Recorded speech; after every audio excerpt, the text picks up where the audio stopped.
ఏడిచాడు. నా తల్లి గర్భంలో నేను బయటికి రాగానే ఆయన నా పక్కన నిలబడి కొనిపోయి నన్ను చూస్తూ ఉండిపోయాడు. ఎందుకో తెలుసా? నన్ను కరుణించాలని, నన్ను కటాక్షించాలని, నాకు దయ చూపించాలని.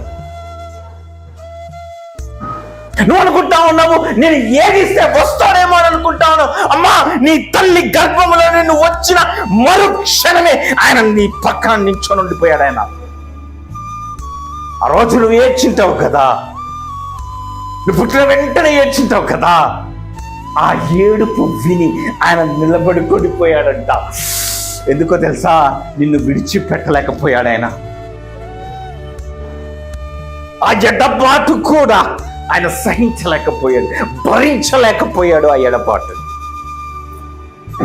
హల్లెలూయా, హల్లెలూయా. నువ్వు అనుకుంటా ఉన్నావు ఇప్పుడు ఏది